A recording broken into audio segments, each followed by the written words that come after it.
Yeah, yes. Yeah, I'll keep this short and hopefully sweet. So it's about defining your own purpose. The reason I say keeping it vague is because it is really your purpose. So I'm going to provide some of my own sort of potential purposes you could have and some concrete examples of what they could mean.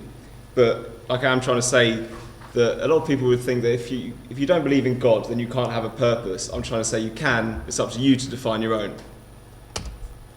So, are we satisfied? Obviously, like it says there, most atheists believe you've got a short life, that's it, that's all there is. So there's no point, surely, some might say. You might as well just give up. I would say no. There are happy atheists. This is something religious people fail to realise or don't want to realise quite often. You know, plenty of atheists go about having fun, some might say too much. And we do a lot of great work, you know, and Warwick Atheist Society is a great example. You know, we have loads of fun socials, and we've had like a charity event as well. Now, so as atheists, do we need a purpose? For a lot of people, they don't feel they need one. That's fine. Although one thing I would say is that it depends what you mean by purpose. And I think that a lot of people would find they actually do have a purpose in their life. It's just not what you normally would associate with what you would call it. Or, as I say, the alternative is you can define your own one, which is something I think I've done, and I'd like to tell you about. So first, what I'm going to go through is sort of about why life might not have purpose if you're an atheist. So you might say, oh, life just, you know, it's too short, you're only here for 70, 80 years, if you're lucky, and then that's it. And I'm going to point out this why you shouldn't think short term is because, why you should think short term is because the future involves uncertainty. I'm sort of going to use economic language to discounting, where, for example, if you thought you could have a drink today, as in like physically in front of you, if you could have a drink today, or you could have the promise of a drink tomorrow, you might say a drink is just one, what in economics often called a good, or you could define them as two different ones. And to make things easier, you define them to be the same thing, but if they are just a promise in the future, then what you call is you discount it, and you have to say, it's up to you basically to decide how much you should do that. But basically, because there is this uncertainty involved with something in the future, you know, the drink might not be what you expect it to be, or you know, you might die before you get a drink, in which case it's quite useless. And so my point is, there are two time periods. You discount everything in the second one. Right, moving on to this question. Right now, would you rather be happy or sad? And it seems quite an obvious question.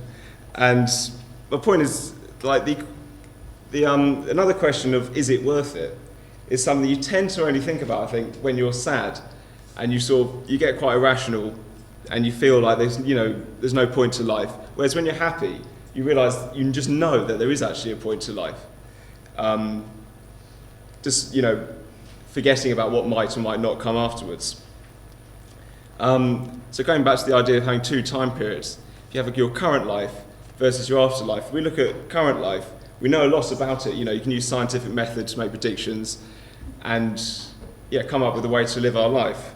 Whereas the afterlife, a lot of people make sort of hypotheses about it, but we don't really know very much.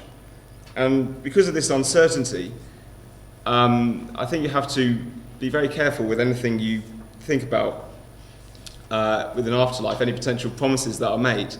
And so you can definitely take it into account when you're living your life, but I'm just trying to make the point that you are discounting anything that happens after you die because of the massive amounts of uncertainty involved there.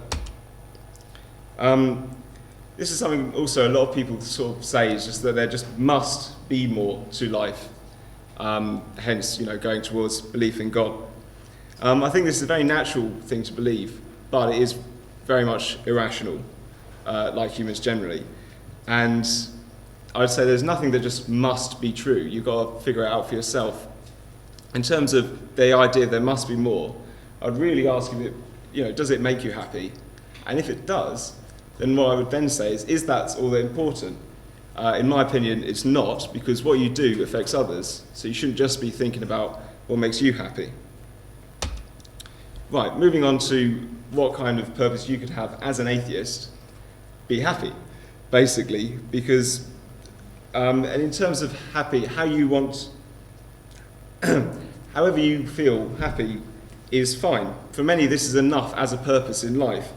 And I was thinking recently as well, it doesn't just have to be being happy. You could have any kind of emotion or whatever you want to feel, however you want to be. Just going towards that can be your purpose in life. And you're never going to completely obtain your purpose, but what it can be is just trying to get as near to it as possible.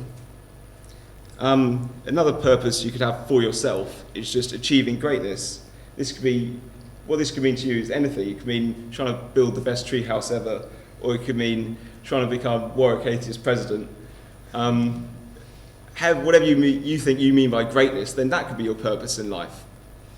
And then another thing which is very important would be just living for the moment. Going out playing football or attending Warwick Atheist socials and just having a great time. So that would be what I'd call the selfish purpose. And to a lot of people that might seem just not enough. And I'd agree, but there's more.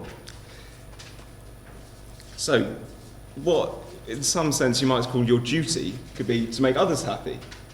You could do this by thanking them for teaching you how to do something, or always making the effort to turn up to socials. And in that way, that's another massive purpose to your life. This could be still not enough, in which case there could be something even more. You could try and make a difference, try and influence people. You could do this, by doing charity work or by starting a project for sharing lecture notes on the internet. That's not random, honest. Just something that makes a lasting impact might be your purpose in life, and you can strive towards that. And then what I put at the bottom is that a lot of people might say that these things that I have not defined as the selfish purpose, people often say, well, actually it is selfish because you're doing these things to make you happy. And I'd say, first of all, the real motivation is quite irrelevant, because as long as, the amount of, sort of happiness in the world is going up, it doesn't matter why you're actually doing it. And also I would say it's not really selfish, because that's when you're trying to put yourself first. And if you're doing these kinds of things, it's just basically going around spreading love. I think lastly, this is, in terms of as being an atheist and having your own purpose, I'd say it actually gives you greater satisfaction than if you're having one that's given to you. This is because if you've set yourself some goals and you achieve them, it's a great feeling. Whereas, do you really want, God telling you what you should be doing and then you've achieved it? But to me, that just doesn't feel as much as if you've set your own purpose. Then I put in lack of free will there. I think that was because you might say if you haven't got free will, then it doesn't really matter what you do.